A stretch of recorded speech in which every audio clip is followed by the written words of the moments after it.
Bon, bah, comme on est de retour en 2012, je vais vous faire une FAQ et sur YouTube. Non, en vrai, je sais que de nos jours, sur YouTube, il y a beaucoup de contenu méga produit qui dure 1h30, etc. Alors que, en vrai, à l'ancienne, ce qu'on cherchait, c'était des vidéos de, je sais pas, 10-12 minutes pour faire un peu passer le temps, pour manger devant. Moi, je sais que sur YouTube, ce que j'aime trop, c'est les gens qui produisent pas beaucoup leurs vidéos, qui parlent juste, en fait. Un peu comme un podcast, mais avec l'image, je trouve ça toujours un petit peu plus cool pour faire sa vaisselle, pour manger, se maquiller. Moi, j'adore quand je me maquille, avoir un fond sonore. Du coup, c'est ce que je vais vous faire, sauf que je vais répondre à vos questions, comme je le fais souvent en live, mais que je le fais très peu en vidéo sur TikTok. Quoi de mieux qu'une version longue directement sur YouTube? C'est fou parce que la moi de 14 ans serait tellement refaite de me dire que là, je vais faire un contenu que je vais poster sur YouTube. Parce que croyez-moi, il y a énormément de vidéos que j'ai tournées quand j'avais 14 piges, que j'ai montées avec iMovie et que je n'ai jamais posté évidemment. Mes parents m'auraient clairement fumé si j'avais posté quelque chose sur YouTube. Du coup, je vous ai mis une story sur Instagram et vous m'avez posé pas mal de questions. J'étais un peu surprise d'ailleurs. Du coup, on va répondre à ça maintenant. Pourquoi t'es aussi belle gosse? Je vous jure que la question a été posée. Est-ce que c'est une de mes amies qui l'a posée? Peut-être. Bah écoutez, c'est un travail. Chaque jour, j'essaie d'être encore plus fraîche que la veille. C'est un peu dur, il y a une vraie pression sur les épaules, mais on fait avec. Comment tu vis la célébrité? J'imagine qu'on te reconnaît dans la rue vu que tu perces. Alors la célébrité, c'est un très grand mot. On peut parler peut-être notoriété un petit peu. Objectivement, ça m'arrive pas tant que ça m'arrive plus quand je suis en concert, quand je suis à des avant-premières, parce que c'est là où les gens qui aiment la pop culture se réunissent, donc il y a beaucoup plus de chances que je croise des potentiels abonnés. Mais je le vis super bien, parce que moi, personnellement, qu'on me reconnaisse dans la rue, c'est pas vraiment un problème, et à chaque fois, j'ai des super interactions. À chaque fois, les gens sont trop sympas. Soit ils m'accostent de manière méga respectueuse. Ils sont en mode, est-ce que c'est toi qui fais des vidéos? Et les gens sont la part du temps un petit peu gênés, notamment genre dans les restos, quand c'est des serveurs ou des serveuses. Mais à chaque fois, ils sont beaucoup trop sympas.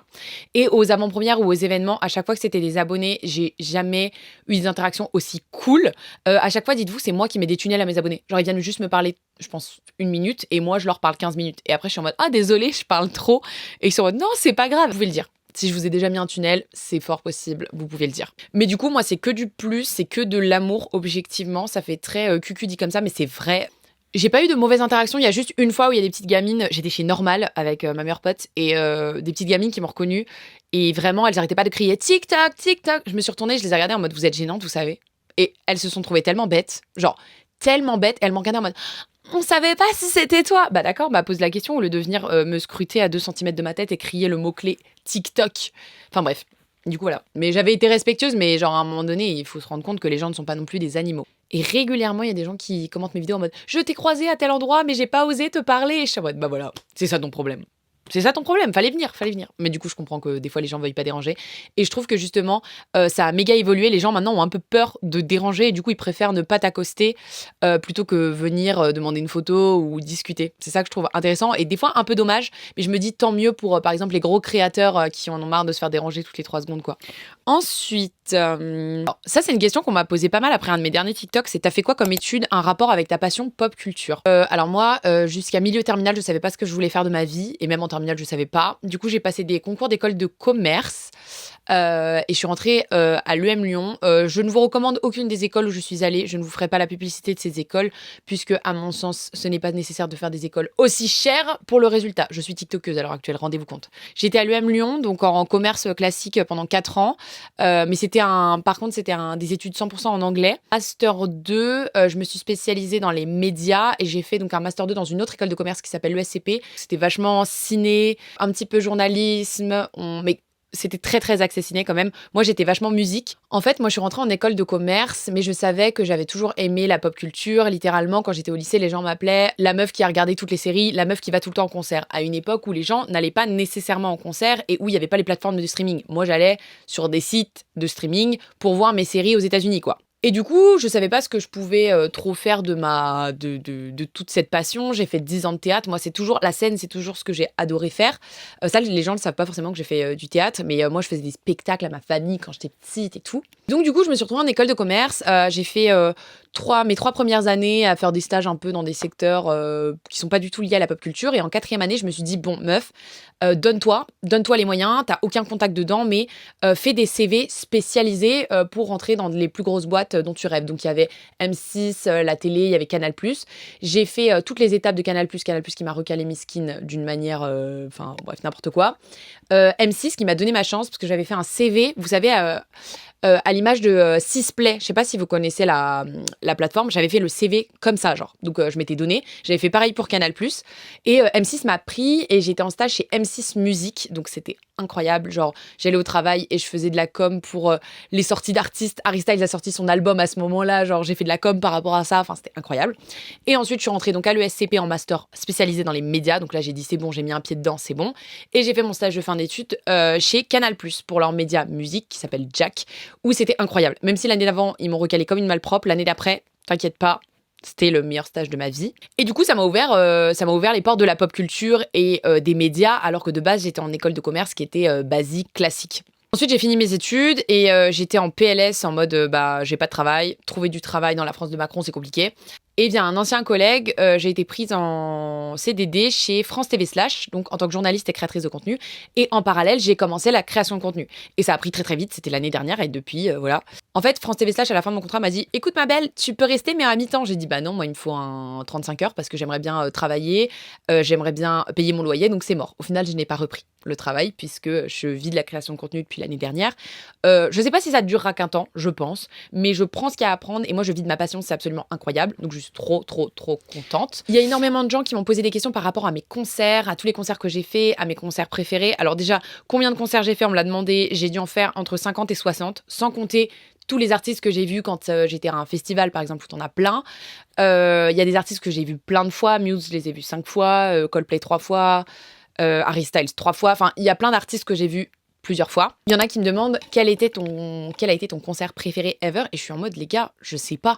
C'est trop dur. En fait, il y a des types de concerts différents. Il y a la pop, il y a le rock. Je peux pas dire que j'ai préféré, par exemple, Damso à Harry Styles. Ça n'a aucun sens. Genre, je peux pas choisir l'ambiance. Il y a trop de facteurs qui rentrent en compte. Mais je dirais que les artistes que j'ai préféré voir, c'est mes artistes préférés, en fait. Donc, je dirais Harry Styles.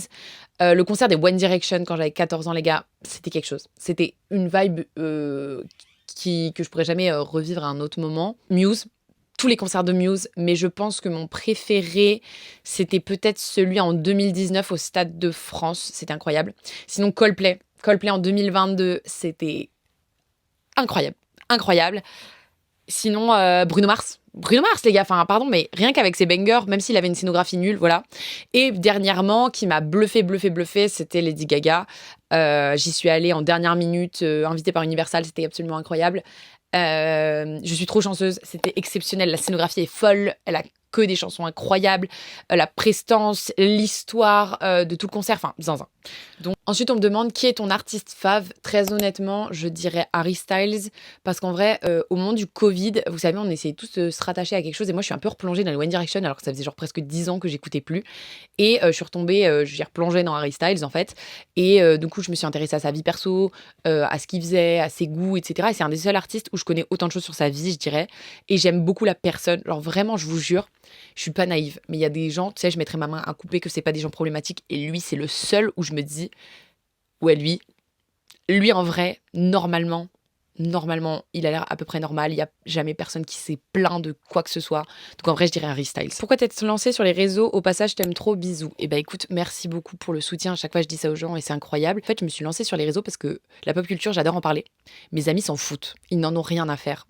Et donc, je me suis dit: parle de choses random que tu sais sur la pop culture, parce que je m'appelle Usine à pop culture, parce que j'ai plein d'anecdotes qui ne servent à rien dans la vie de tous les jours, mais que ça peut intéresser des gens. En vrai, il n'y a pas de sous-culture, comme on dit, et pas sous-culture, sachez-le, ça se dit pas comme ça. Et du coup, je me suis dit: je vais en parler à des gens et peut-être qu'ils seront intéressés. Et en fait, il s'avère que j'ai trouvé plein de gens qui ont les mêmes passions que moi, que je ne connais pas personnellement, une communauté. J'aime pas dire les abonnés, je préfère dire la communauté, que j'appelle aussi la Chim, les vrais savent. Putain, on est en 2012, Charlotte, il faut... arrête ça, t'es trop gênante. Du coup, maintenant, ça me permet, je parle de sujets que j'adore. Et les gens sont intéressés et aiment avoir mon avis, aiment donner le leur, et c'est trop cool. Et ce que je savais pas en me lançant sur les réseaux, c'est que j'allais aussi rencontrer plein de gens trop cool qui font aussi du contenu sur la pop culture comme moi et qui ont les mêmes passions. Et en fait, du coup, il y a des amitiés qui sont nées et qui sont développées hyper rapidement parce que c'est des gens qui ont en fait les mêmes valeurs et les mêmes goûts que moi, les mêmes passions. Quel est ou était ton concert de rêve? Honnêtement, je dirais Queen. C'est la réponse la moins originale qui existe sur cette terre, mais franchement, faut voir Freddie Mercury performe Bohemian Rhapsody. Enfin, désolé, mais enfin, ouais, on approche de la perfection. Désolé, mais franchement, concert de rêve, hein. Alors, cette question m'a fait rire. Être con mais belle ou moche mais boosté? Franchement, moche mais boosté, genre, pardon. Genre, le beauty privilege, on s'en fiche. Genre, si t'es intéressant, t'es cool, t'es charismatique, etc., mais t'es moche, trop bien. Franchement, je préfère ça. On m'a demandé quel est ta rêve préférée. Et ben, très sincèrement, je dirais soit Believe, croire en nos rêves, Justin Bieber, on t'adore. Ou alors, ce serait viande. Mais le problème, c'est que viande, je peux pas le dire à n'importe qui parce que il faut vraiment être vraiment connecté sur Internet pour connaître cette ref. Donc, j'essaie de faire un peu attention à mon audience quand je la dis parce que les gens me disent mais pourquoi tu dis viande en fait ça n'a aucun sens. Question difficile, si tu pouvais écouter qu'un seul chanteur ou une chanteuse, qui ce serait? Alors à mon sens, il faut faire ça intelligemment. Parce que là, si je pouvais plus écouter qu'une seule personne, il faut maximiser mes chances. Donc il faut que je prenne quelqu'un qui a genre 1 milliard d'albums à son actif. Du coup, je prendrais Johnny Hallyday. Non, c'est faux. Même si paix à ton âme, Johnny. Voilà. Je pense que je prendrais Muse parce qu'ils ont genre plein d'albums et leurs chansons elles sont longues, ce qui fait que je me lasserais peut-être un peu moins.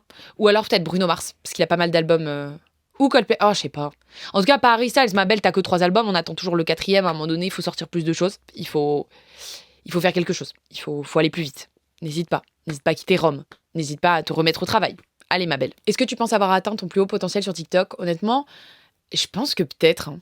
Parce que honnêtement, là, je vous donne mes avis, etc. Je pense que je peux plus me développer sur Insta et aussi sur YouTube avec des formats plus longs où je vous raconte plus ma vie parce que je le fais en fait en live, mais il n'y a pas de traces à chaque fois. Vous n'avez pas de traces de ça si vous regardez pas les lives.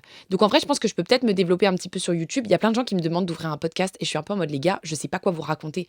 Genre, je sais pas.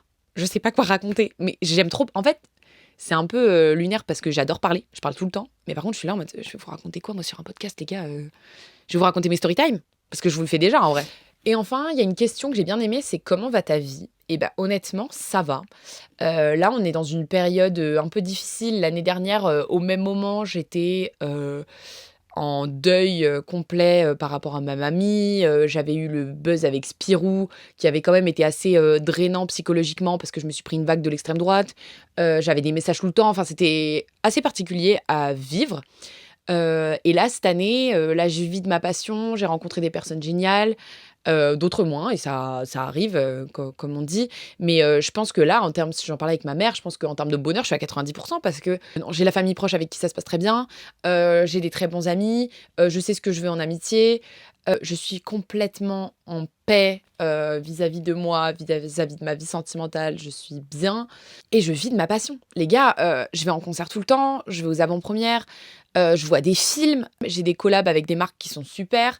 J'ai une communauté qui est extrêmement bienveillante et ça, il faut le dire parce que je connais des créateurs de contenu qui ont des communautés qui peuvent parfois être méga toxiques. Moi, je sais que tout le monde est ultra bienveillant. À chaque fois qu'il m'arrive un truc dans la vie, les gens sont contents pour moi. Alors que moi, je sais pas si j'arriverais à être aussi contente pour un créateur de contenu que j'aime bien s'il lui arrive des trucs trop bien. Genre, des fois, il y en a, ils me disent, bah, j'aimerais beaucoup être à ta place, mais je suis trop heureuse pour toi. Et je suis en mode, waouh! Waouh! C'est incroyable. Encore une fois, je prends ce qu'il y a à apprendre. Je sais pas combien de temps ça durera, mais je suis hyper, hyper, hyper reconnaissante de ce que j'ai. Voilà, je pense que c'était le sujet le plus long que j'ai fait en vidéo. Je suis assez contente parce qu'en fait, j'ai pas mal parlé. Je m'étais dit, ouais, tu vas tenir genre 5 minutes MDR. Charlotte, t'es trop bavarde pour ça. Tu peux pas. Tu peux pas. Je suis trop contente. N'hésitez pas à me dire si ce genre de vidéo, ça vous plaît. Je vais essayer d'en faire plus. N'hésitez pas à follow la chaîne YouTube, du coup. Ça me fait trop bizarre de dire ça comme ça, MDR. Mais voilà. Mais j'ai pour projet de vous poster pas mal de mes interviews et puis pas mal d'autres projets un petit peu plus longs quand il y a des sujets que j'ai pas envie d'aborder sur TikTok ou j'ai envie de détailler un petit peu plus parce qu'on sait que sur TikTok, les gens n'ont juste pas la patience d'écouter. Et on n'oublie pas Believe, croire en nos rêves, Justin Bieber, on t'adore.